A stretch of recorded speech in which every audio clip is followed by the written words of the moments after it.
John, you've been General Minister and President for more than 100 days. How does the job measure up to your expectations? What was your biggest challenge, your greatest surprise, and your biggest joy? So, a little over 100 days in, I can confirm that I am thrilled to be called as General Minister and President, and still am. This is a job that I serve with a great deal of honor and pride, and that hasn't changed. Greatest challenge, I can remember in a conversation with John Thomas prior to being elected, him saying, "John, at some point you think you're going to adjust to the pace?" He said, "You won't." And he's right. The pace is relentless. I love what I do, but it's exhausting, and I move from one big thing to another. Greatest surprise. At Senate, I met with Paul Rauschenbusch from the Huffington Post, and he invited me to write, to blog on the HuffPost, and I took up that challenge and was shocked when a couple of days after Christmas, somebody sent me an article that the HuffPost had produced on their 15 most impactful religion articles for the year.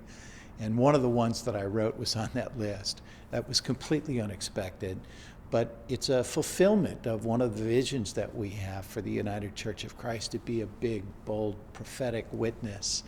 And I was surprised by that, but very pleased by that. My greatest joy, I was at the service celebrating the full communion for the United Church of Canada, and a youth group showed up from upstate New York, and I was asked if I would spend some time with them after the service. I did. And there was this group of youth. They were excited to meet the president. I was wearing a rainbow comma pin on my lapel, and a young woman asked about that, and she was thrilled to see it, and what did it mean? And I explained that to her, took it off, and gave her the pin. And she said, "Oh, I can't take that from you." And I kind of kiddingly said, "I think I know where I can find another one." And I put that on her. She just lit up. And I wasn't quite sure what that was about. Maybe it was just the president giving that to her. A week went by, and I got an email from one of the chaperones of those youth who said, "Here's the story you don't know. A week before coming there, this young woman, who's not a part of our church, not a part of our youth group, just a friend of somebody who invited her to come along, a week before she came, she'd come out to her parents. She'd never been to church. She just didn't think there was a church for her. And that rainbow comma said to her that she was welcome. She started attending that church, and 2 weeks ago, right before Christmas, I got a note. She and her family, her mom and her dad, and 2 other families that they had introduced to the church, joined that congregation. That's my greatest joy. It's a reminder that the United Church of Christ matters, and that we continue to change lives. John, please talk about how, in the short time you've been General Minister and President, you've laid the groundwork to ensure the relevancy of the UCC in the future. What is your base for success? And talk a little bit about your 5 initiatives and your 4 strategic hires. I've been saying all along that the Holy Spirit envisions a future in which the United Church of Christ matters. And I've been challenging the leaders of this denomination from the full width and breadth of our geography to change our outlook and stop worrying about our diminishment and start celebrating what the Holy Spirit has in store for us. Our better days, our best days are still ahead of us. And one of the things that I've tried to do is to build a platform of support for that future growth and for the future mission of the United Church of Christ. 5 initiatives. We've developed a Still Speaking 2.0 media campaign. We've successfully launched the pilot and been in conversation with the ad firm after the pilot to tweak the materials, and are within days of sending materials out to all of our churches. We've put together a writing team for our white privilege curriculum, which will go out in the fall. 5 individuals are going to write a material in 4 sections. There'll be 20 chapters, and it will be ready to go in September.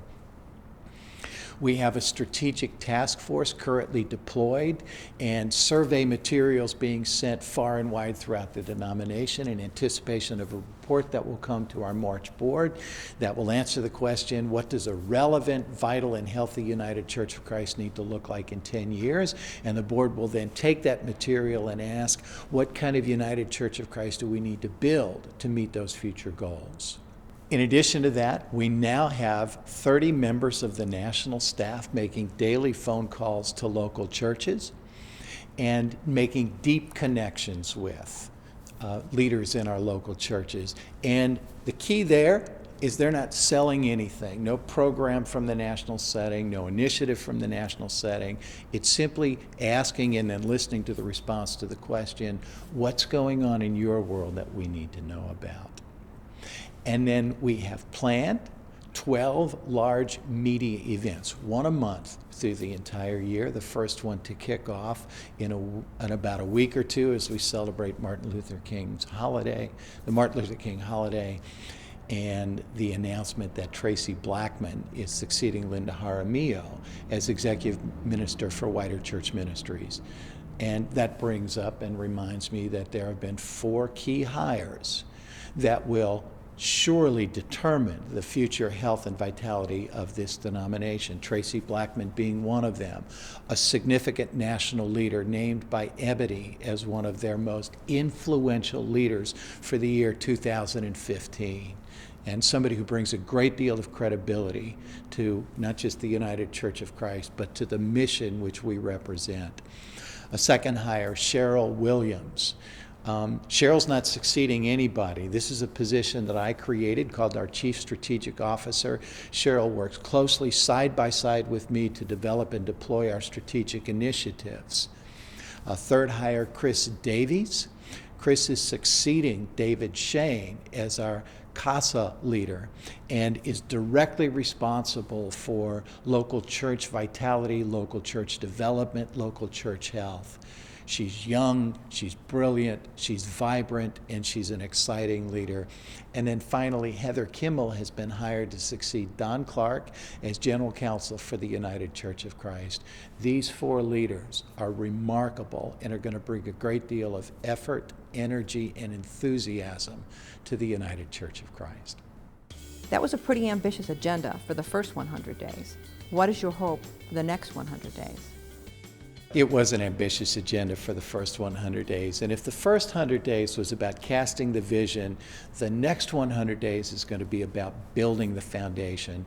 And it's about going through the minutiae and the detail of every little task that has to be accomplished for those visions to be fulfilled. I just spent the last hour with Cheryl Williams, our Chief Strategic Officer, going over all of the details for those initiatives and for the fundraising efforts that we're going to have to undertake. Delegating responsibility to leaders throughout the width and breadth of this denomination.